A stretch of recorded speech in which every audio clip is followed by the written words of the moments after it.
नमस्कार, मैं हूं आपके साथ पलक शर्मा। आइए नजर डालते हैं फटाफट खबरों की ओर।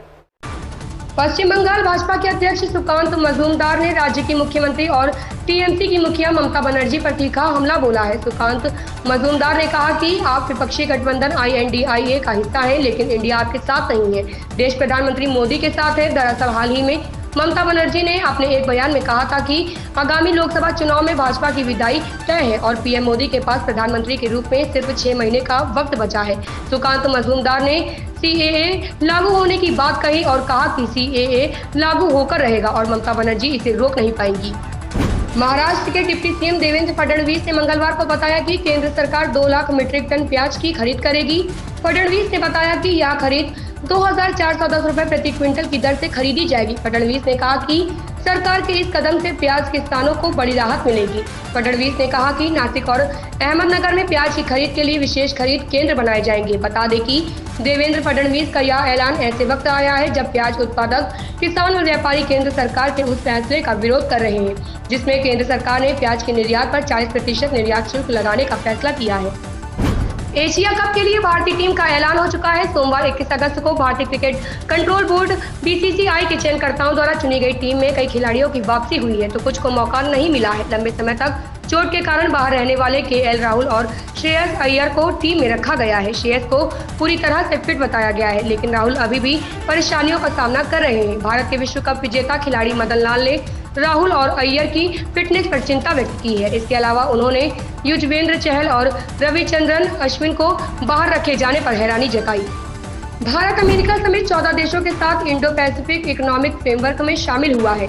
IPEF के 4 स्तंभ हैं: आपूर्ति श्रृंखला, हरित अर्थव्यवस्था, निष्पक्ष अर्थव्यवस्था और व्यापार। पहले भारत ने इसके मात्र 3 स्तंभों आपूर्ति श्रृंखला, हरित अर्थव्यवस्था, निष्पक्ष अर्थव्यवस्था से जुड़ने के लिए सहमति जताई और व्यापार को अपने राष्ट्रीय हित के विपरीत बताते हुए इससे खुद को अलग कर लिया था।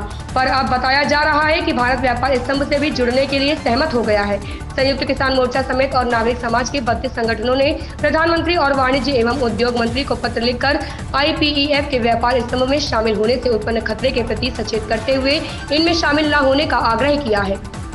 प्रधानमंत्री नरेंद्र मोदी 15वें ब्रिक्स शिखर सम्मेलन में शामिल होने के लिए मंगलवार सुबह दक्षिण अफ्रीका के लिए रवाना हुए। वह 22 से 24 अगस्त तक जोहानिसबर्ग में ब्रिक्स शिखर सम्मेलन में भाग लेंगे। 2019 के बाद पहली बार ब्रिक्स देशों ब्राजील, रूस, भारत, चीन और दक्षिण अफ्रीका के नेता एक मंच पर दिखाई देंगे। कोरोना महामारी और उसके बाद के वैश्विक प्रतिबंधों के उभरने के बाद व्यक्तिगत रूप से आयोजित होने वाला पहला ब्रिक्स शिखर सम्मेलन होगा। पीएम मोदी 24 अगस्त तक जोहानिसबर्ग में रहेंगे। इस दौरान वह चीनी राष्ट्रपति शी जिनपिंग से मुलाकात कर सकते हैं। भारत और पाकिस्तान के बीच अक्सर तनाव की खबरें सामने आती हैं, लेकिन बहुत कम ऐसा होता है कि जब दोनों देशों के बीच प्यार की बात हो। लेकिन इस बार रक्षाबंधन के मौके पर दोनों देशों के बीच प्यार देखने को मिलेगा। पाकिस्तान की कमर मोहसिन शेख यानी भारत के PM नरेंद्र मोदी की राखी बहन इस साल खुद अपने भाई को राखी बांधेंगी। कमर मोहसिन शेख ने इस बार खुद राखी बनाई है।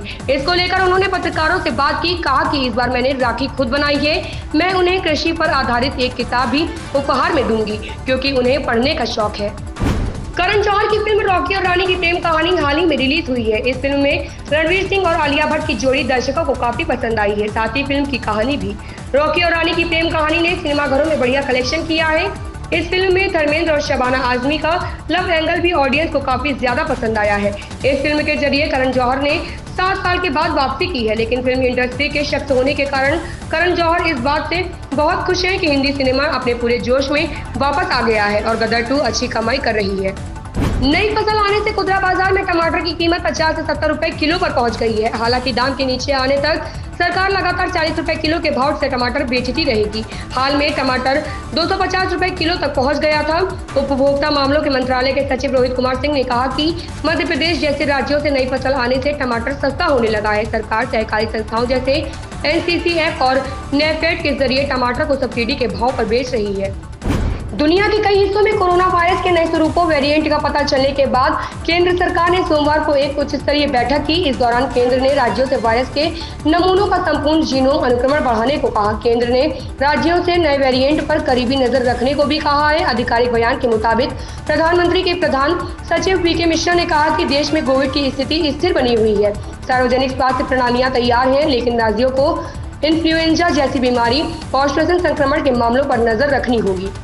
समाजवादी पार्टी ने मंगलवार को मथुरा के वृंदावन में पार्टी के कार्यकर्ता सम्मेलन की शुरुआत की। इस सम्मेलन में अगले वर्ष होने वाले लोकसभा चुनाव को लेकर पार्टी की रणनीति और नीतियों की जानकारी दी गई। इस दौरान कार्यकर्ता प्रशिक्षण शिविर का उद्घाटन करते हुए सपा के महासचिव रामगोपाल यादव ने कहा कि लोकसभा चुनाव के लिए तैयार रहे। वृंदावन के छठीकरा रोड स्थित समाजवादी पार्टी द्वारा कार्यकर्ता सम्मेलन हो रहा है। सम्मेलन में पार्टी के प्रदेश अध्यक्ष नरेश उत्तम पटेल द्वारा अध्यक्षता की जा रही है। इन खबरों में बस इतना ही।